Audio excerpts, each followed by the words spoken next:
Hello and welcome everybody. Here I'm talking about the Entra to Entra migration tool, which is the new function inside MigrationWiz.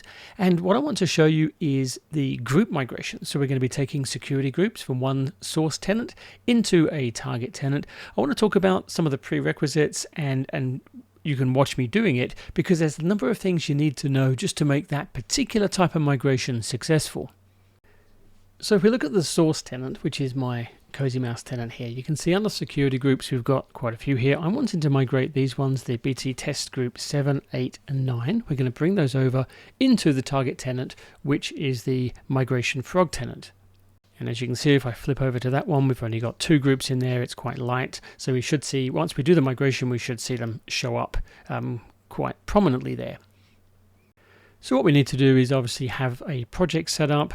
Let's consider that we've already done that. We have an AD project in place. We have the source endpoint and the target endpoint running. We have the agents installed. So really, we're just doing what we would normally do for a user migration. So we're just going to bolt this part with the groups on the top. So I don't need to go through the setup of the project and that. Please look at the other videos for all of that. This one is specifically about some of these prereqs around the groups and how we might migrate this, as you can see, 7, 8 and 9 across to the migration frog tenant. So the main things you need to know with that are, firstly, the preference on any migration is get your users over there first. So run a pass, get the users set up there, because then when you apply the groups as they come across, the members of the groups are already going to be there. You don't have to have that second pass to align the users and groups as they would be set up. So as I say, preference is do your groups last and get the users over first. Now remember also that these are normal security groups, but it is not possible to pick up the owner from the source. That owner has to be then set inside the target. So when it creates a security group, first of all, it's going to create it. It's going to create it without an owner. So please go in and apply that ownership afterwards. And also with the membership, it's going to grab the static membership of that group and have that group set up as an assigned group membership for the security group as well. Even if it's dynamic on the source, all groups that are migrated do come in as assigned membership with the users applied directly into that group. So there's our basic parameters around the group membership. It does bring them over, so let's go ahead and do that. We're going to run the source agent and we're going to grab these items into a fresh project here. So if we look at that project, you can see what I have in here already is all the users. These are all the user accounts that have come through. And just consider that we've been doing the migration on those, so they're all across there. So we're going to jump into the DC that has the agent on there. If I just jump in there now, there you can see. And part of the pickup, I'm going to say pick up the groups and start the scan and transmit. And that's going to add those into that project that we've already got in place there. There you can see it sent 53 objects up there. So if I come back here and do a refresh, we should see some groups. There we are. There's all our group memberships there. And really the ones we want to grab is that the test group 7, test group 8 and test group 9, which we then want to push over. Now, very importantly, I need to talk about the matching process and how that works for groups. This is a very, very important step, and you definitely need to make sure this is set correctly in your project.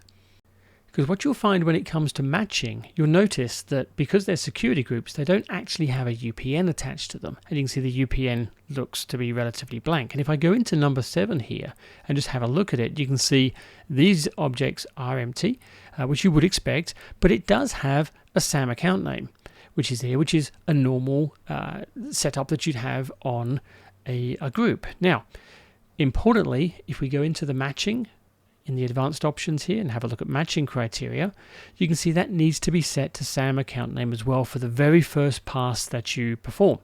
Now, if you have it set to email address or UPN or full UPN, what would happen is it will actually fail on the migration because the first one will write correctly because it will match on that null value.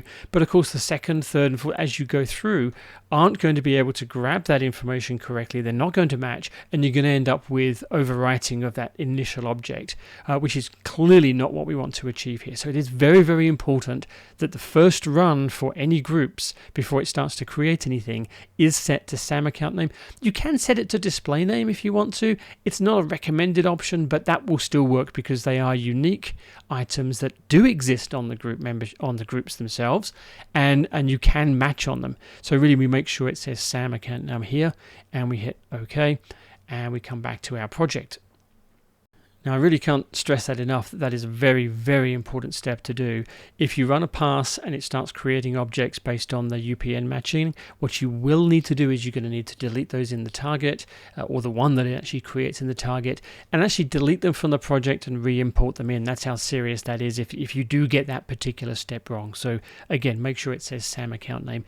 So what we're going to do here is just hit 7 and 8, and also we'll go find number 9 down the bottom here, and I'm going to say write to target. There we go. Start migration, confirm the number of objects, and they'll sit there in that awaiting first sync. You can see awaiting write to target on the right hand side here. So let's jump over to our DC, the target DC here, and we're going to go in and run that through so we can then write those objects. So in the target agent, I'll hit the trigger manual heartbeat, and I'm expecting to see a couple of users that we've already synced up, which are these two here, and then it should be creating some new groups for us. There we are, there's our first, 7, 8, and 9. There we go. That's good to see. Let's jump back into the Entra side of the target tenant and have a look at those groups now. So after a refresh there, you can see we've now got test group 7, 8, and 9 showing up inside the target tenant. If we go and have a look at those, once again, you'll see there's no owner, so you will have to go and add that ownership in there if you need to put an owner on there. But you can see it has brought across those two members into that group, which is good. Now, if there are changes to the membership of the source group, you are going to need to go back to where the agent is, rescan the groups and the users if you need to, and have that refresh inside the BitTitan console.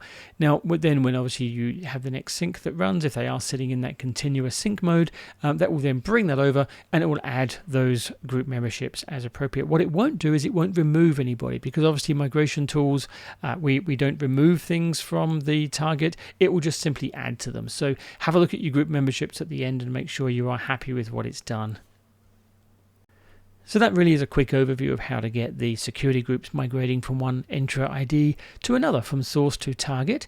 Please remember, once again, have a look at that matching criteria, make sure you have SAM account name turned on, and also be very aware of exactly what it's doing. You might want to invest some time into that testing, and just to make sure that it's doing exactly what you require it to do before you go and tag a load of groups and end up with a particular situation that you did not intend, just because of the way that the groups are laid out and the way the migration is handled. You can also turn that simulation on inside the console as well, so you get the whole what if, and then you can have a look at the logs and make sure it's doing, like I say, exactly what you're after. So thank you very much for watching. I do hope that was helpful in terms of getting the migration of security groups from one tenant to another, and I will see you on the next one. Thank you.